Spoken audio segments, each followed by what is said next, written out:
too late. Now family, we the ones who gotta delegate. Get that money in the power, never be fake. Stick to cosign for 3. What did he say? Create jobs, support our own. Educate the same and buy back your home. Got 3 degrees, triple 10. 3 PhDs, now we on the CNN. DBTV, let's talk about negligence. Ignorance is bliss, but we can turn it to intelligence. Believe none of what you hear, half of what you see. Let's break it down here on Dr. Boyce TV. Here we are. Really interesting, and I wanted to get you guys' take on it to see what you're thinking about this.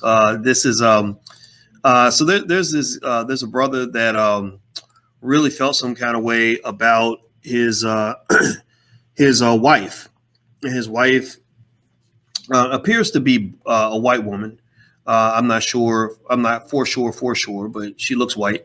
And basically, he felt the need to really go out of his way to defend his white wife on social media. I thought that was really interesting, because, men, we have this desire to protect and, and we, go overboard, we go hard. And I think it's a dangerous thing to do because you can't take on all of social media. But anyway, so I'm going to read what he wrote. I think it's interesting. I'd like to get your take on this. Let me see here. Give me 1 second here. All right. Yeah. So basically, he was saying that it ticks him off when people give him a hard time about the fact that his wife is white. And, and I thought that was kind of like, ooh, ouch, like this is a tough thing to talk about. And I wanted to talk to you guys about it because I want to get your take on this. So I'm going to read it to you and let you guys make a decision on it. Hit the thumbs up button, by the way. If you just came in, please hit the thumbs up button. All right. So now this is a platform for intelligent Black people. So I encourage you to think outside the box. Give me your honest opinion, but try to make sure you say some shit that has some damn sense. Like don't just necessarily write off somebody else's thoughts just because you don't agree. Instead, lay out a perspective that, that makes sense. Now, so let me read this to you. Here's what he wrote. So he has a picture of him with his bride, and she's looking all Beckied up and everything. And it says, "People of color, let me introduce you to my white wife, Rebecca Holden." So he really did marry a lady named Becky. That's ironic. Okay, let me keep going. "She's my best friend, my world, my milk of magnesia." He didn't say that. I'm just improvising here. "She's my world, the greatest blessing God has ever given me. She feels your pain. She worries for her husband when he leaves the house. And she, too, is deeply saddened by some of our nation's most recent events, the murders of Ahmaud Arbery and George Floyd. Please know that when you make blanket statements or generalizations about how all white people are racist, you are talking about my wife. In fact, you're talking about some of my closest friends and the best people I know. That I cannot tolerate." So he's telling you he ain't gonna tolerate it. I ain't gonna tolerate that. Let me get back to it. Sorry. I'm just trying to add the flavor to it in terms of what he was thinking, I'm sure, when he wrote this. You can't go gangster on social media though. Like you can't beat up the internet.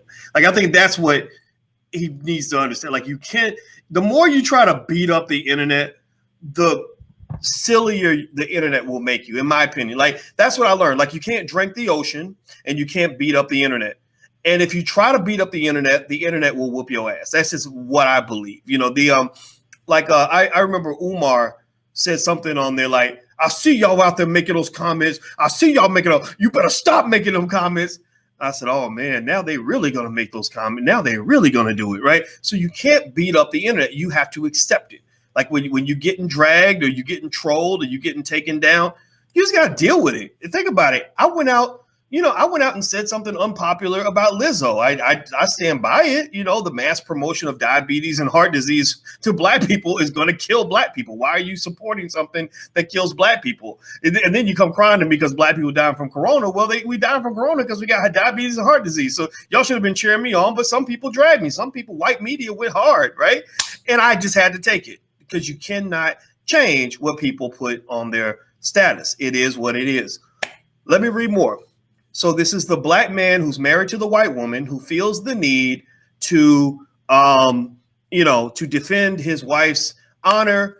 And he is letting the internet know that he will not tolerate disrespect toward his wife. That's what he said. He said that I cannot tolerate. I'm okay with people making judgments about me because of my skin color. To be honest, I couldn't care less what people think of me.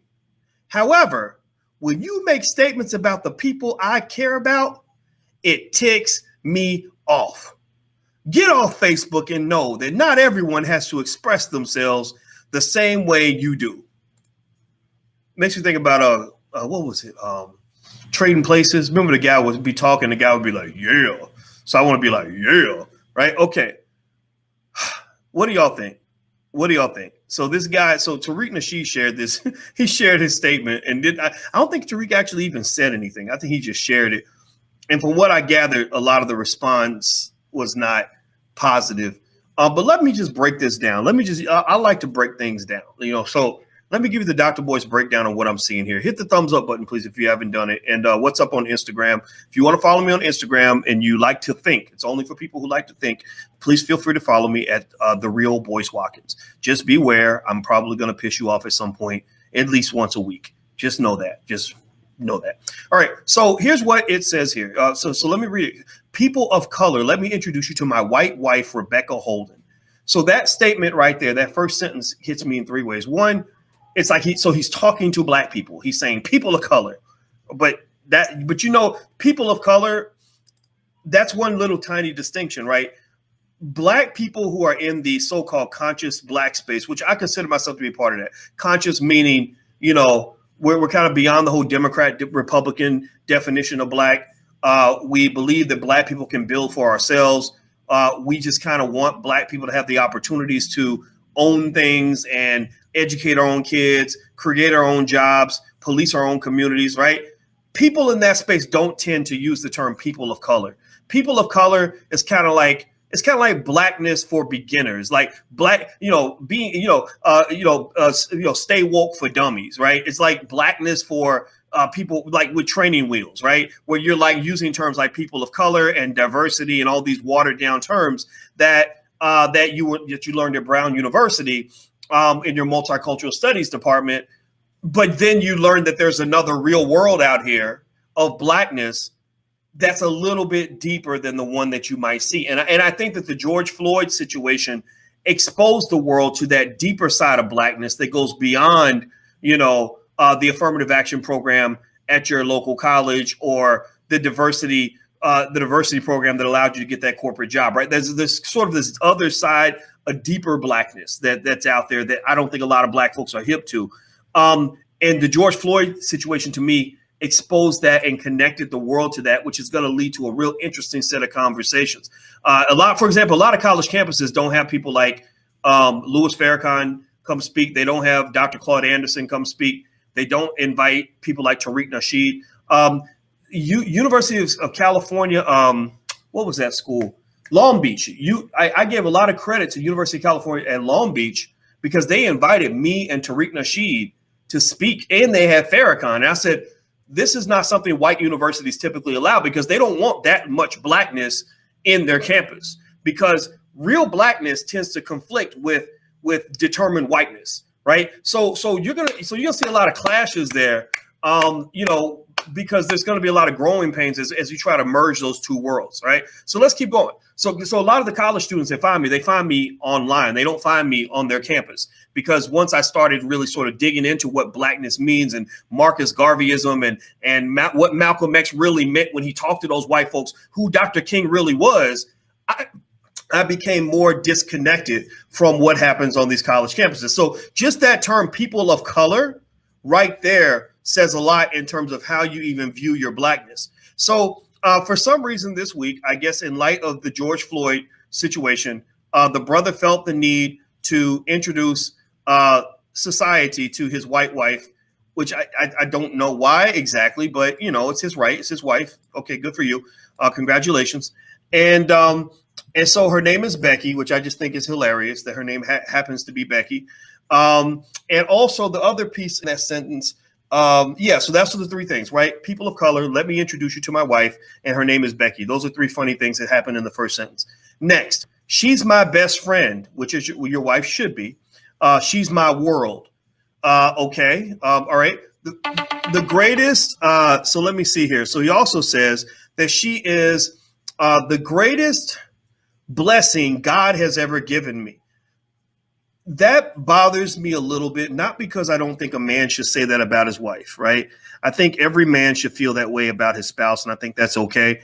I think that what ends up bothering people like me when I hear that, and I hear that, tremendous praise a black man is giving to his Becky, Princess Becky, is that, I think that it reminds us of how disrespected the black woman is, right? How many black women have to deal with intolerable disrespect.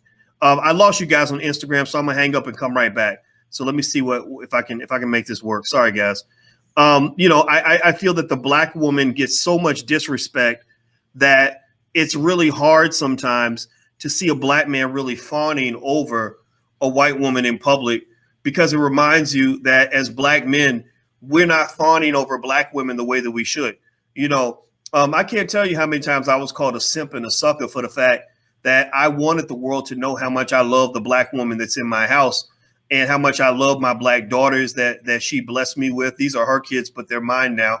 How much I love my black sister, my black mother, et cetera. I got called names for that.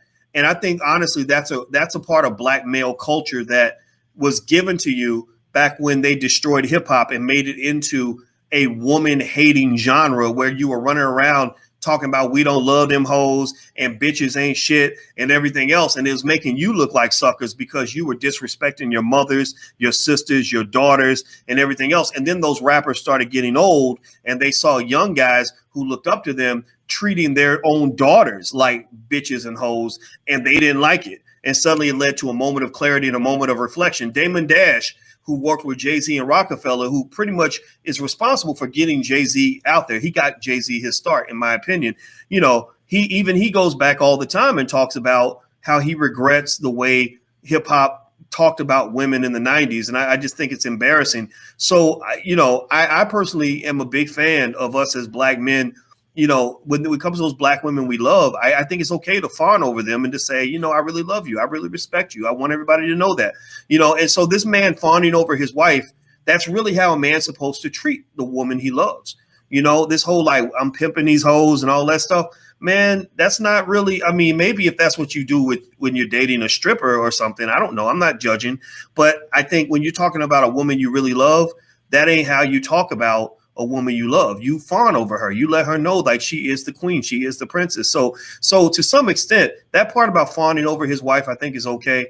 I do think it's a little bit, it kind of makes you vomit in your mouth a little bit though, because it just reminds me of, what was it? Tony's, Tony,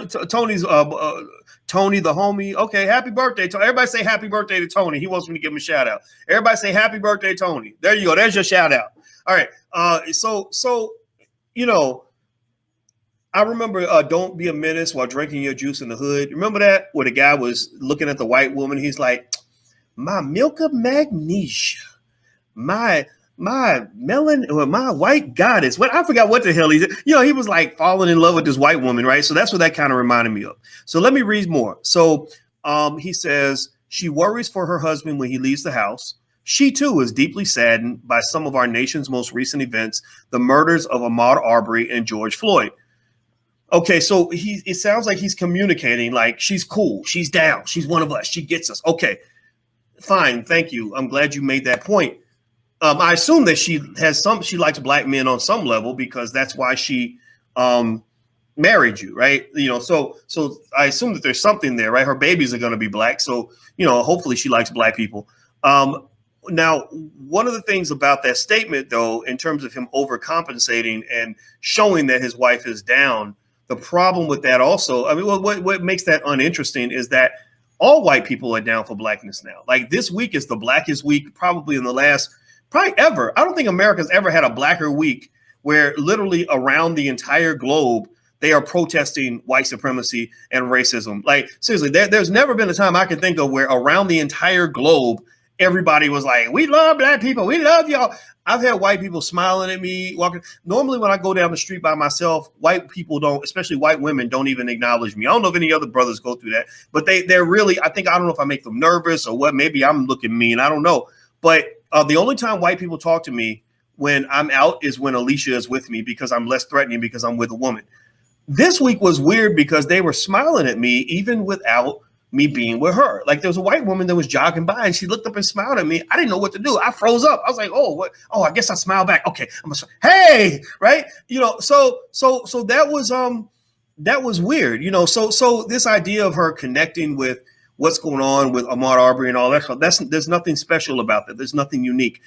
In fact, I've never really seen, and I love it though. I hope that something good comes of it. But I see even corporations saying we're going to, get together with the business roundtable. The CEO of Walmart today was on CNBC saying that he's going to gather the business roundtable and talk about, everything related to racial inequality and stuff like that. And I'm like, man, they're going to really have to clean a lot of roaches out of the closet, because a lot of you guys have worked at companies that will have an entire department that hasn't hired a Black person in 20 years. That's never given a promotion to a Black person. When I was at Syracuse University, my big battle with them, my whole big beef with Syracuse was, I said, yeah, I know it's nice you give these little minority scholarships, but do you realize that you have about 20 departments on your campus that have never, ever in 100 years ever given one promotion to a Black person? You do understand that. You do know that that's weird, right? You do know that makes you about as bad as the KKK, right? And it was like in one ear and out the other, right? So now it's interesting that they're starting to become aware of these things, or at least act like they're aware. I have no idea. I don't understand it. I'm not gonna lie. I just don't get it all. But I hope something good comes of it. I hope your boss gives you a promotion because you're Black. You deserve it. Shit, you deserve some reverse affirmative action. I wish you all the very best with that. All right. So anyway, let's move on. All right. So here's the next point. He also says, so this Black man who's bragging about his white wife, letting us know that she's down for us or whatever. He says, please know that when you make blanket statements or generalizations about how all white people are racist, you're talking about my wife. I appreciate you defending your wife, but I think that's kind of a silly statement. And I would be willing to bet you that unless your wife was raised on another planet, or maybe at least in another country, she's probably a little racist on some level as well. I would imagine that if I went to one of your family gatherings where you and your wife went to go see, cousin Willie and everybody else in her family, I bet you that she has some family members that probably would have preferred that instead of marrying a Black guy, she married a white guy named Chad that she met, at the Kappa House or wherever, on Sorority Row, right? I think that you probably have some racial issues in your own family that you're not really addressing. But I'm not judging this man's family. I don't know him, but I think that there's something to be said about systematic and structural racism, unconscious bias, a lot of these things that do exist, even in the most well-intended white people. To me, the first sign that you're a white person who's trying to actually do better is not for you to tell me that you're colorblind. How many of y'all know a colorblind white person? How many of y'all know a white person who says, I don't see race, right? All right. How many of y'all, give me a yes or no in the chat if you know at least one, if you've ever met a white person who tells you that they're colorblind and they don't see race and they're not like everybody else. How many of y'all know somebody like that? Give me a yes or no. Now I want to ask you this. How many of y'all know that person is full of shit? How many of y'all know that the biggest deniers of racism are typically the most racist people in the room? I learned that actually when I moved from Kentucky and I went up north to New York. In the north, they have a huge racism problem, and it's largely because they are in extreme denial of their racism problem. They see racism as something that only people in the South do. But racism is not a sport that is only played in one section of the goddamn country. The racism sport is played all over this country and all over this world. So when you come and you tell me I'm colorblind, or you come and you tell me I don't see race, or you come and you tell me that you see all people as equal, I'm immediately looking at you with a real skeptical eye, because it's telling me that you have not come to terms with how things work in this country, with how deeply embedded racism is in our society. So yeah, I not only would I say that collectively there's a racism problem in America, I would also say that your wife is probably part of that group. Do me a favor, guys, hit the thumbs up button while I go see who this is. Hi, can I help you? Hey, come on in. It's okay, I love you, Mr. Watkins. Yes, ma'am. It's certainly okay. Thank you. The kids got. I'm doing my podcast, so I will talk to you guys in a little bit. Did you need something? Yes, how to get home. What? Taylor is being dramatic I because am not. she loses one wheel on her rollerblade. And The kids are arguing. She refuses to go back to the house. Because we have to go up that big hill and it's so Taylor, great. Are y'all hearing this? There's no hill. Yes, You go up like 2 steps. Calm down. it's not Okay, well, You could have walked. I'm gonna finish talking to my friends. So what? How do you plan to get home, Taylor? What was your plan? Well, I told Nicole to call Quincy. He's obviously on Snapchat. I called Quincy. And then Quincy wouldn't say anything because he thought I was stupid.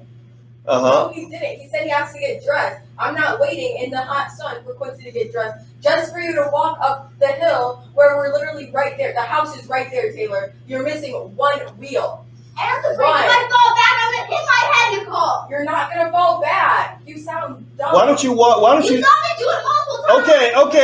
Okay. Look. I'm talking to my friends online right now. There's 1,000 people listening to your conversation, in case you're wondering. So here's what I want you to do. Listen, can you walk on the ground with your bare feet, since everybody else is doing that? Exactly. What is your plan? What would you propose then?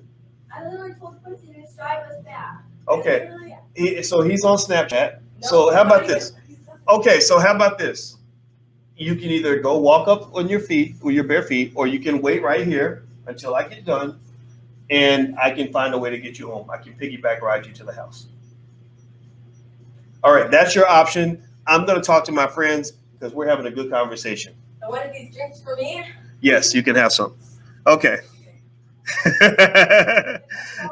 Yep. Hashtag dad life. Okay. All right. So let's finish this conversation. So this is that. Now you got a glimpse into my life. This is what it is.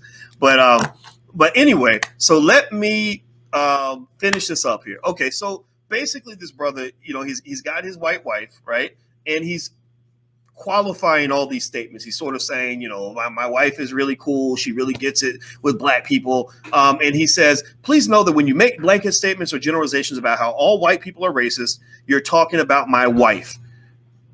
Yes and no, right? Again, yes, I think that if your wife is truly trying to overcome racism, the first thing that an anti-racist needs to do is to admit that they probably have been infected by the same disease as all the other white people in this country, right? So let's just be clear about that. So if you're running around saying I'm not racist, again, that's reason to give that person the side eye. Also, though, I think that what he's really trying to say is that she's a human being, she's an individual, right? I think it's okay to say that, right? And I think that what this really speaks to is that as a black person, I had to make a decision when I was about 16 years old. Let me tell you the decision that I made. I remember because I have people in my family that married white, and I don't have any problem with the people they married because they married good people. Most black people who marry white people don't marry bad white people, right? They don't go look for a Klansman to marry. They marry somebody who kind of gets them, and I can respect that. And that's what the people in my family who married interracially, that's what they did. But what I decided when I was 16 was I remember I heard my mother was telling me, she said, it's really hard for black women because so many black men, don't have jobs or are in prison or whatever. And so it's hard to find a good husband that really loves you. So I decided when I was 16, I said, it doesn't matter how I feel as an individual. I want to play the team sport, right? I want to be part of the team. So playing the team sport means that I made a promise at that point to myself and to the world that if I get married, I'm marrying a black woman. It doesn't mean I haven't met some nice white women along the way. It doesn't mean I haven't met some good white women along the way. It doesn't mean I haven't met a Becky. I think Becky Holden, that's her name, right? Doesn't mean I haven't met a couple of nice Beckys in my life, but I made a conscious decision to not just think of marriage as something that just sort of happens just randomly, like, oh my God, I just woke up one day and I slipped and fell and I landed in a woman's vagina, or I landed in a woman's, in a woman's life, and we're married now, and you can't control who you fall in love with. I never believed that. I believe that you can make a conscious decision of who you choose to get close to and who you choose not to get close to. So I made a decision that when I get married, I'm going to marry a black woman, and not just conscious in terms of choosing who to be with, but also functional. Marriage isn't just about love and attraction. Marriage is about other important issues. Marriage is a legal contract that involves things like wealth transfer, right? So when I'm transferring my wealth, sure, I might meet Becky and she might be the nicest person in the world. She might have taken all the African-American studies classes that they offered at Yale. She might be as down as they come. But that still does not mean that I want to transfer my wealth into her family, because wherever she's at mentally, there's no guarantee. In fact, it's probably not likely that the rest of her family gets that, right? So in my mind, I always planned to be a millionaire one day. And I said, if I'm a millionaire, I'll be damned if I'm going to bust my ass to become a millionaire and then give all my money right back to white people. That just wasn't my plan. So I think that with this guy, there's more that he says here. Again, I think that it's probably not a good idea to run around acting like you're going to beat up the internet if they talk about your wife, because that's only going to make people talk about your wife even more. It's like when Tekashi 6ix9ine did a tour called Test My Gangster. Well, now everybody's going to test your gangster because you're basically inviting them to attack you, right? So I think that, doing this whole like, I defend my wife, Uncle Bunga, test my gangster, that's too much, right? It's ridiculous. It's kind of silly. It's whatever. Like if you pick you married your white woman, like go be with Becky. Like that's cool, right? The fact that he's speaking so loudly about it probably reflects an insecurity he has right now, given that we're all sort of reshaping how we feel about blackness in this particular moment based on what's happening in the country. But at the end of the day, I would say to him, look, that's your wife. You made a choice. You made a commitment. Love your wife. Be a good husband. Do what you do. People are going to think what they think.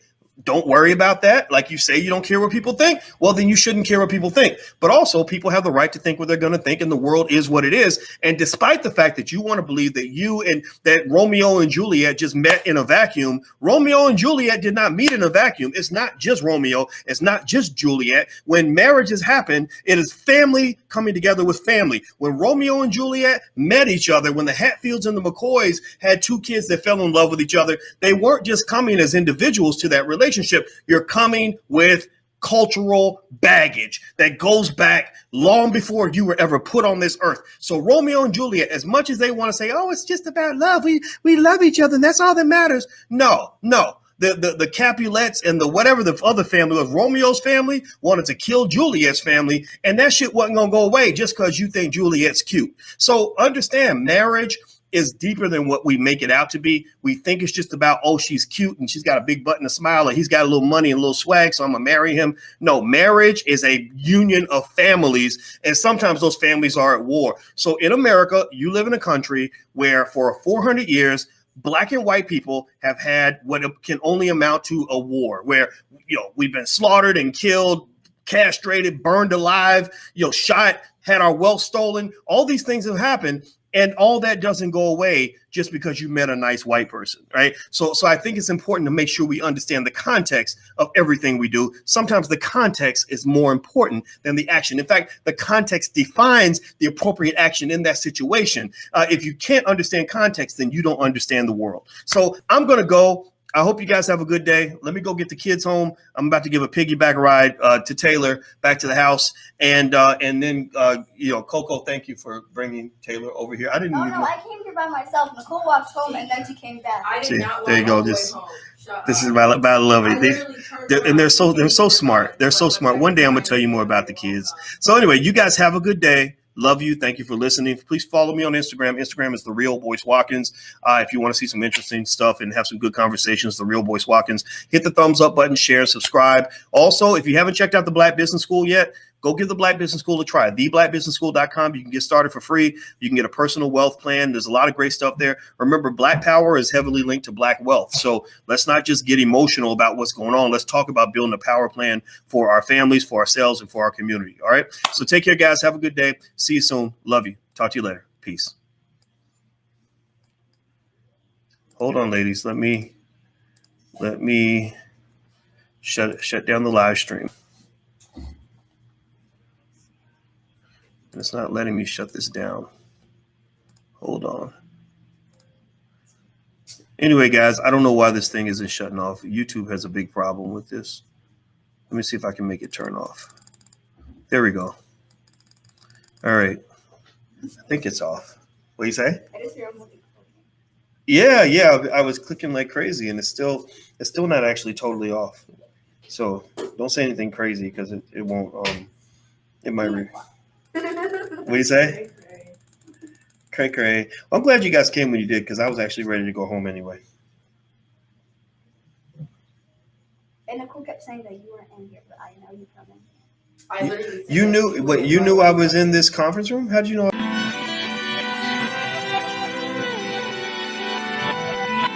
Here we are, clan the isms, cataclysm great.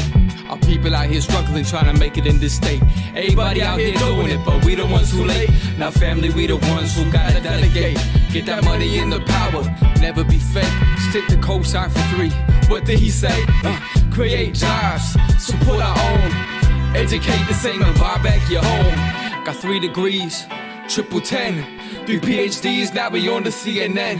DBTV, let's talk about negligence. Ignorance is bliss, but we can turn it to intelligence. Believe none of what you hear, half of what you see. Let's break it down here on Dr. Boyce TV.